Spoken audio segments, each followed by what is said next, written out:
اور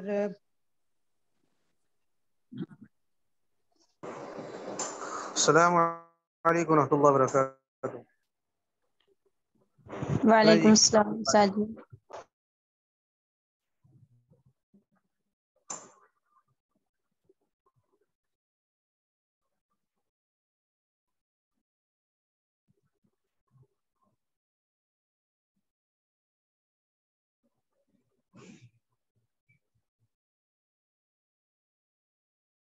کہاں سے ہے؟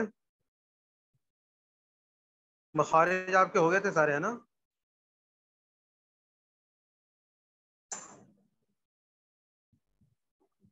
صفات سے شروع کرنا ہے یا صفات کا پہلا صفحہ ہو گیا؟ جی استاد جی ہو گیا ہوا پہلا صفحہ.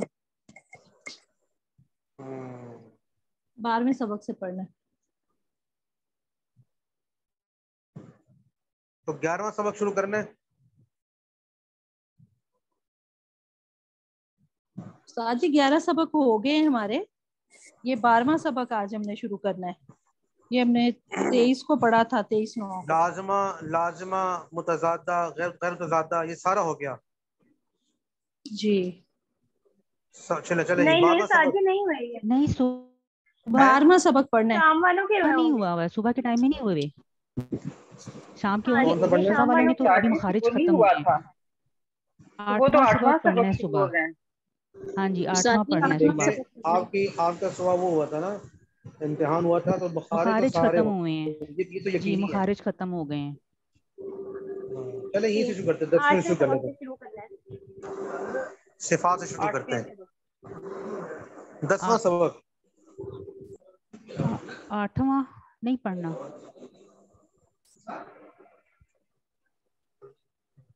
اچھا یہ بھی نہیں پڑھا ہوا آپ نے؟ جی نہیں استاد جی 8واں سے 8واں بھی شروع نہیں کرنا پڑا ہے. ہوا.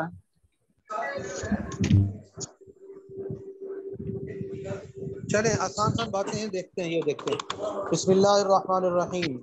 8واں سبق واو یا الف اور حمزہ کی صورتیں. واو یا الف اور حمزہ کی صورتیں. سوال، حرف مدہ کی تشریح کریں. حرف مدہ آپ نے پڑھے ہوئے ہیں، واو الف یا ساکن ماقبل زیر، واو ساکن ماقبل پیش اور الف ساکن ماقبل زبر، ہے نا؟ تو حرف مدہ سے مراد کیا ہے تھوڑا سا آپ کو یہاں بتائیں گے، اور حمزہ کی صورتیں فرق بتائیں گے، آپ کو فائدہ ہوگا اس کا. جواب، حرف مدہ 3 ہیں. حرف مدہ 3 ہیں، الف واو یا. الف واو یا. نمبر 1، الف ہمیشہ مدہ ہوتا ہے، جیسے قال. جیسے قال. اب مدہ کی یہ سب سے بنیادی قسم ہے، ایک الف کی مقدار اس میں لمبا کرتے ہیں. قال بس. نمبر 2، واو جب کہ ساکن ہو. واو ساکن، یا یوں کہہ لیں واو جب ساکن ہو اور اس سے پہلے پیش ہو. واو جب ساکن اور اس سے پہلے پیش ہو، جیسے اعوذ. اعوذ عین واو پیش عو، تو یہ کیا ہو گیا؟ واو ساکن ہے اور عین کے اوپر کیا ہے؟ پیش.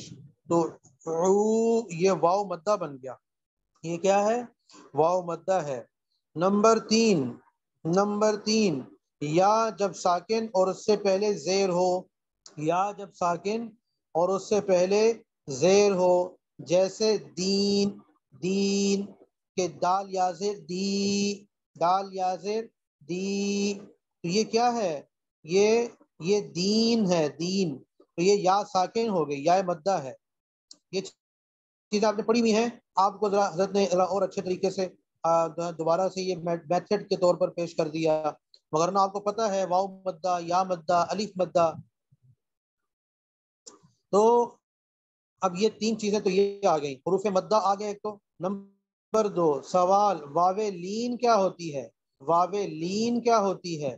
جواب، واو ساکن ہو اس سے پہلے زبر ہو. واو ساکن اس سے پہلے پیش نہ ہو بلکہ کیا ہو؟ زبر. جیسے مالکی یوم الدین. یوم، تو یوم میں واو ساکن نظر آ رہا ہے آپ کو.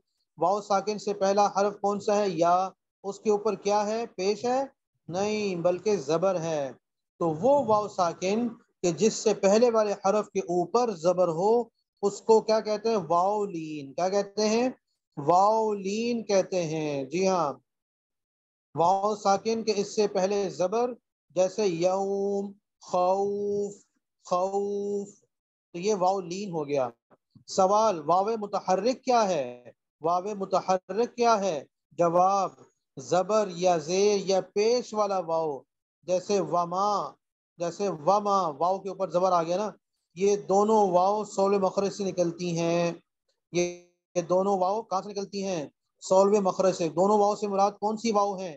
ایک واو متحرک جس کو حرکت دی گئی ہو، واو کے اوپر زبر ہو، واو کے اوپر پیش ہو، واو کے نیچے زیر ہو، یہ واو متحرک کہلائے گی. وہ واو کہ جس کو حرکت دی گئی. اور واو لین، واو متحرک اور واو لین یعنی جس واو کے اوپر ساکن لیکن ما قبل والے حرف کے اوپر زبر، تو یہ واو لین اور واو متحرک یہ کہاں سے نکلتی ہیں؟ صولب مخرج سے. صولب مخرج سے. صولب مخرج کیا تھا؟ دونوں ہونٹ، دونوں ہونٹ کہ ان کو گول کرنے سے واو ادا ہوتا ہے. یاد آ گیا کہ نہیں آ گیا؟ نہیں یاد آیا. تو لہذا یہ دو چیزیں ہو گئی جی، واو ساکن کہ اس سے پہلے زبر، اور واو وہ واو لین کہلائے گا. اور واو متحرک کہ واو کے اوپر زبر زیر پیش ہو، تو لہذا یہ دونوں کے دونوں واو کہاں سے نکلیں گے؟ صولب مخرج سے. اور وہ کیا ہے؟ دونوں ہونٹ. اچھا، اور یہ بتائیں کہ وہ الف مدہ، یا مدہ، واو مدہ یہ کہاں سے نکلیں گے؟ کیوں جی، کون سے مخرج سے؟ جوف دہن، جوف دہن جوف سے دہن. استاد نمبر جی، ایک مخرج، جوف مخرج دہن. نمبر ایک پہلا جوف دہن سے. شاباش، جی ہاں، ٹھیک ہو گیا. لہذا تو یہ واو متحرک بھی الگ کر دیا، اور واو ساکن، واو لین کو بھی الگ بتا دیا آپ کو، اور حروف مدہ کا بھی بتا دیا. سوال، یائے لین کیا ہوتا ہے؟ یائے لین کیا ہے؟ کہتے ہیں جواب، یائے ساکن اس سے پہلے زبر، جیسے غیر، غیر، غیر المغضوبی، تو غین یا زبر غیر، یا ساکن ہے اس سے پہلے غین ہے، غین کے اوپر کیا ہے؟ زبر. اور صیف، صیف یا ساکن اس سے پہلے صاد ہے، صاد کے اوپر زبر، تو یہ یائے لین بن گیا. ٹھیک ہو گیا؟ تو یہ یائے لین. سوال، یا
اب آواز ٹھیک ہے؟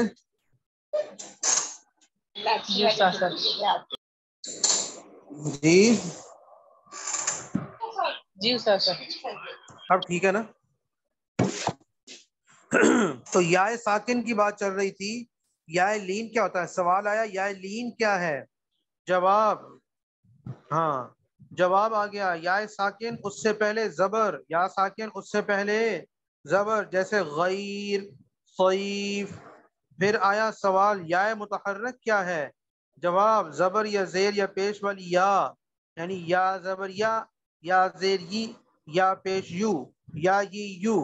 تو یہ کیا ہو گئی؟ یہ یائے متحرک ہو گئی، یائے متحرک ہو گئی. تو زبر زیر پیش والی یا، تو یہ دونوں یا کون کون سی یا؟ یائے لین اور یائے متحرک، یہ ساتویں مخرج سے نکلتی ہیں. جی ہاں. تو یا لین اور یا متحرک کہاں سے نکلے گی؟ ساتواں مخرج کیا تھا؟ کون بتائے گا؟ شاباش. جس ترجمے تھا زبان کا ہاں درمیان اور ہاں اوپر جی، اس کے اوپر والا تالو، زبان کا درمیان اور اور اس کے کے سامنے اوپر والا تالو.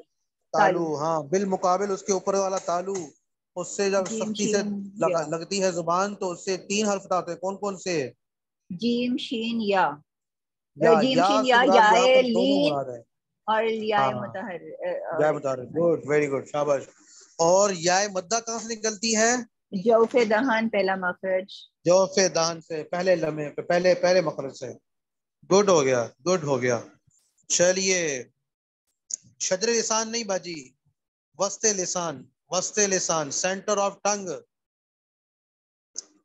کیونکہ شجر لسان تو بالکل آخری جڑ ہے نا، وہاں سے دانی ہوتی ہے، وہاں سے قوف نکلتا ہے. آقو، ایکو، اوکو، لہاتیا. جی ہاں، شاباش. چلیں آگے دیکھیں. سوال، الف اور حمزہ میں کیا فرق ہے؟ یہ زبردست فرق آ رہا ہے، یہ زبردست. ویسے تو آپ کو دیکھنے میں تو فرق معلوم ہے آپ کو، لیکن میتھڈ آپ کو پتہ لگ جائے گا، آئندہ سے فرق کرنا آسان ہوگا، فوراً آپ پہچان جائیں گی کہ سوال الف اور حمزہ میں فرق کیا ہے. لکھنے میں وہ بھی الف، لکھنے میں وہ بھی حمزہ ایک جیسے نظر آتے ہیں، تو فرق کیا کریں گے؟ جواب، الف نرمی سے اور حمزہ جھٹکے سے پڑھا جاتا ہے. الف نرمی سے اور حمزہ جھٹکے سے پڑھا جاتا ہے. اس لیے حمزہ زبر ا، حمزہ زیر ای، حمزہ پیش او. اس میں کیا ہے؟ یہ حمزہ ہے سارے کے سارے، جھٹکا ہو رہا نا. حمزہ زبر ا، حمزہ زیر ای، حمزہ پیش او، آ ای او. اور مقبول، مقبول.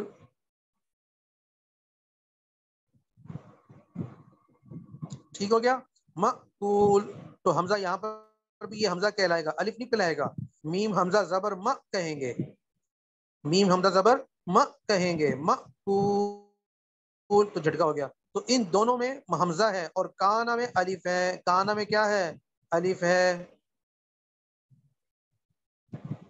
کانا میں الف ہے. کاف الف زبر کا، نون زبر نہ، کانا. ٹھیک ہے. نوٹ، الف ہمیشہ ساکن اس سے پہلے زبر ہوتا ہے اور درمیان یا آخر میں آتا ہے، شروع میں نہیں آتا. درمیان میں آئے گا یا آخر میں آئے گا، شروع میں کبھی بھی الف نہیں آ سکتا، اس سے ابتدا ہی نہیں ہو سکتی نا. اور دوسرا فرق بھی آپ ذہن میں رکھیں، یہاں لکھا تو نہیں حضرت نے، لیکن آپ کے ذہن میں ہونا چاہیے. وہ کیا کہ حمزہ جو ہوتا ہے اس کی ایک نشانی یہ ہوتی ہے کہ حمزہ کبھی خالی نہیں ہوگا. حمزہ کے اوپر باقاعدہ سر کی آنکھوں سے آپ کو نظر آ رہا ہوگا، یا تو زبر لگا ہوا ہے، یا زیر لگی ہوئی ہے، یا پیش لگا ہوا ہے، یا پھر وہ جزم لگی ہوئی ہوگی، سر کی آنکھوں سے دکھائی دے گا. ٹھیک ہے. تو یہ بھی ایک نشانی ہے. جس الف کے اوپر نیچے زبر زیر پیش یا جزم آ جائے وہ الف الف نہیں ہے، وہ حمزہ ہے. اور دوسرا، پڑھنے میں ادائیگی کے اندر کیسے پتہ لگے گا کہ حمزہ ہمیشہ جھٹکے سے ادا ہوتا ہے، نرمی سے ادا نہیں ہوتا. ٹھیک ہو گیا؟ سچ مجھے یہی چیز ذرا ہمیشہ وہ ہوتا تھا کہ جیسے ہم یہ جو جزم ہم کہتے ہیں الف اور حمزہ، حمزہ کے اندر جب ہم الف اور حمزہ کی بات کرتے ہیں تو حمزہ کے اندر حمزہ ہم ہر اس الف کو کہیں گے جس کے اندر زبر زیر پیش یا جزم بھی پڑی ہو. ٹھیک ہے نا، یعنی یہی دکھ رہی ہو، بات ہوگی نا. نظر آ رہی ہے باقاعدہ. جی نظر آ رہی ہو، یہ ہم اس ہاں کو کہیں گے. اور جو ہمارے پاس واو کے اوپر جزم یا کے اوپر جزم آتی ہے وہ ہم اس کو ساکن ہی کنسیڈر کریں گے، جیسے الف بغیر کسی حرکت کے ہم ساکن کہتے ہیں، اسی طرح سے ہم واو اور یا کے اوپر جب جزم ہوگی ہم اس کو ہم اس کو اس کیٹیگری میں نہیں لاتے. تو ہم صرف کہتے ہیں کہ جی ان کی جو 3 حرکتیں ہیں وہ فتحہ ضمہ کسرہ ہے واو یا کی، اور اگر اس کے اوپر جزم آ جائے گا تو وہ واو یا ساکن نہیں ہوگا. اور جب ہاں، ہم اس الف کی کی وجہ بات کیا کریں ہے؟ گے، ہاں، بتائیے اس کی استاد، وجہ میں یہ تو کیا ہے؟ پوچھنا چاہ رہی ہوں. جی جی. ہاں، اس کی وجہ یہ ہے کہ اس کا تقابل نہیں ہو رہا نا. یہاں تقابل ہے، ضد ہے، کہ وہاں پر واو ساکن ہے تو کوئی ایسا واو نہیں ہوتا کہ جو واو کی طرح کے کوئی ہو اور اس کو ہم یہ کہیں کہ یہ چونکہ یہ واو فلانا ہے، یہ واو فلانا ہے. ایسا نہیں ہے. یہاں پر الف دکھنے میں دونوں ایک ڈنڈے لگے ہوئے ہیں بس. اب اس کو فرق کیسے کریں گے؟ کانا کے درمیان بھی الف آ رہا ہے اور معقول میں بھی الف آ رہا ہے, تو پڑھتے کانا کو بھی کیا ہے؟ زبر کا ہے کہ نہیں؟ جی استاد جی اس کو پڑھتے ہیں ایسے.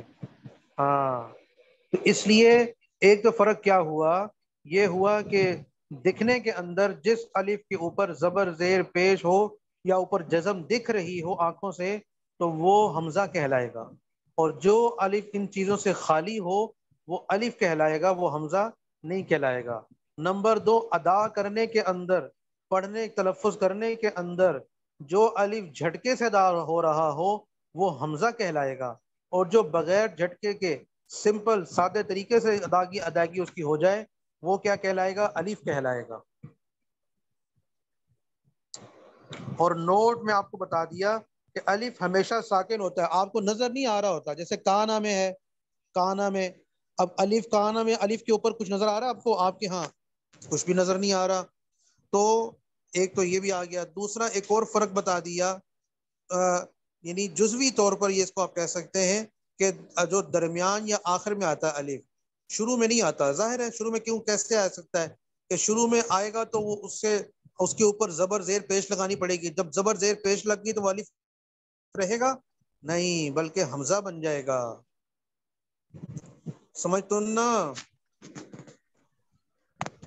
استاد جی, آگے چلے. جی باجی, استاد جی,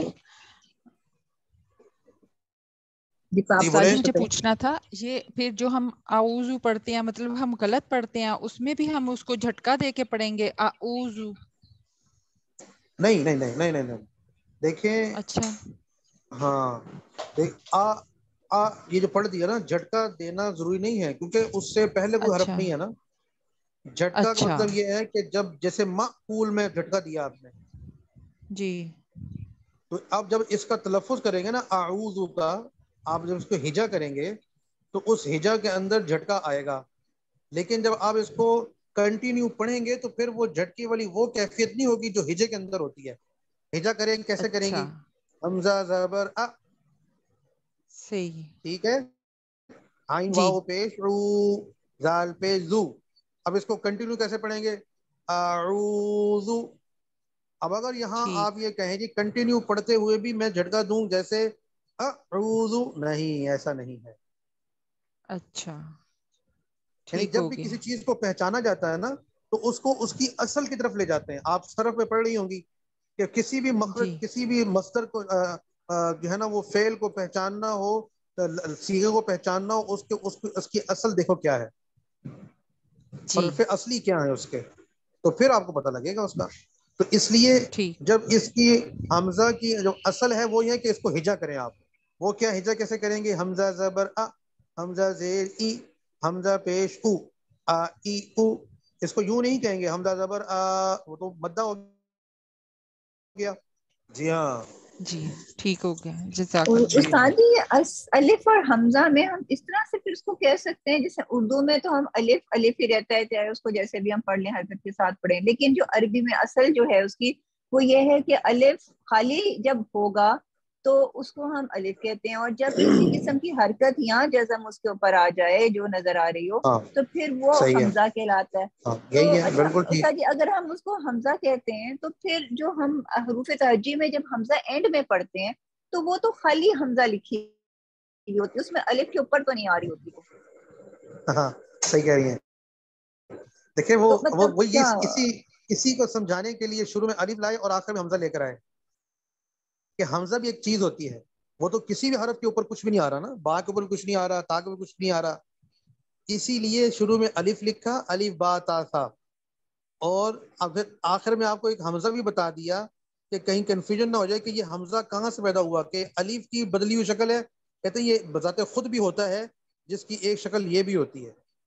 اگر وہاں بھی حمزہ کی جگہ وہ جو ڈنڈا, وہ جو گول سا بنا ہوا ہوتا ہے پیش, آدھا پیش, اس کی جگہ الف ہی لکھ دیتے تو فرق کیسے کرتے بچے, تو اس کی شکل انہوں نے حمزہ کی بنا دی. حالانکہ قرآن کریم میں آپ یہاں پر بھی آپ پڑھ رہی ہیں تو دیکھیں نا وہ الف ڈنڈا ہی لگا ہوا نا, اس کے اوپر نیچے زبر زیر پیشی آ رہی بس. جی تو وہاں زبر زیر پیش تو ہوگی نہیں، کیونکہ وہاں ہجا نہیں کر رہے، وہاں مفرد پڑھ رہے ہیں آپ، مفرد مفردات وہ ہوتے ہیں جن کے اوپر زبر زیر پیش نہ ہو، پھر مرکبات الگ ہوتے ہیں. جب مرکب تب ضرورت پیش آتی ہے زبر زیر پیش کی. مرکب کیسے کہتے ہیں؟ کم از کم 2 حرف ہے کہ نہیں؟ جی ٹھیک ہے، ٹھیک ہے، نہیں سمجھا دوبارہ بولیں کہ آ گیا؟ کچھ آ گیا، کچھ آ گیا. جیسے ہم جی جیسے ہم پڑھتے ہیں الف اور یا میں فرق کے لیے، جیسے آپ نے بتایا معقول، اگر ہم عربی رسم الخط کے مطابق، عربی لہجے کے مطابق معقول نہیں پڑھیں گے تو ہمیں حمزہ اور الف کی سمجھ نہیں آئے گی، ہم تو سادہ ہی پڑھ لیں گے معقول، تو پھر تو ہمیں وہ غلط کیسے ہو جائے گا. معلوم ہوگا کہ یہ حمزہ ہے یا الف ہے؟ اس وجہ ہاں سے حمزہ کے اوپر جب زبر زیر پیش آئے گی تو پھر وہ حرف وہ متحرک، اور جب اگر اس کے اوپر معقول ہم پڑھیں گے تو ہمیں عربی میں پتہ چلے گا کہ یہ معقول ہے یا معقول ہے. اس ہاں، لیے جب جب اس کا بیچ میں تلفظ کریں آئے گے نا گا آپ. الف، ہاں جی جی ہاں جب بیچ میں آئے گا الف عربی لکھنے میں، تو اگر وہ ساکن ہوگا یا حمزہ لگا ہوگا تو ہم جھٹکا سے پڑھیں گے. لیکن جیسے ہم نے قالا پڑھا ہے، یہ بھی 3 لفظوں کے درمیان میں آیا ہے، اس پر حمزہ ہاں، نہیں ہے تو ہم نے سمپل اس قالا لیے پڑھ خالی لیا. ہے، خالی ہے نا، تو اس لیے قالا پڑھ لیا. جو خالی جی ہوگا تو وہ اس کو ادائیگی آسانی سے ہوگی، جس کے اوپر نیچے بوجھ ہوگا اس کو ذرا بوجھ کے ساتھ پڑھیں گے. استاد جی جی جیسے ایک لفظ آتا ہے نا قرآن پاک میں 2 جگہ آتا ہے، جیسے لائک 2 طرح سے لکھا ہے، جیسے شان کا لفظ ہے، تو جب ہم پڑھتے ہیں انا اعطیناک الکوثر فصلی لربک وانحر ان شانئک، وہاں پہ ہم شانئک پڑھ رہے ہیں، ٹھیک ہے، اس کو وہ مد کے ساتھ پڑھ رہے ہیں. اور جس وقت ہم پڑھتے ہیں سورہ رحمان میں آتا ہے کل یوم ہوا فی شان، اس میں وہ جھٹکے کے ساتھ آتا ہے، وہ اس میں جذب اوپر لگی ہوئی ہوتی ہے، مطلب اس پہ پھر وہ دونوں چیزیں مثالیں ہمارے پاس آ جاتی ہیں. جی ہاں، جی ہاں، الگ الگ مثالیں ہیں نا، الگ الگ چیزیں ہیں، اس لیے اس کے الگ الگ قوانین بھی ہیں. چلو جی، وقت ہو گیا آپ کا، پھر اس کو کر لیں گے اگلے ہفتے بشرط زندگی، پھر کر لیں گے انشاءاللہ. السلام علیکم ورحمۃ اللہ وبرکاتہ.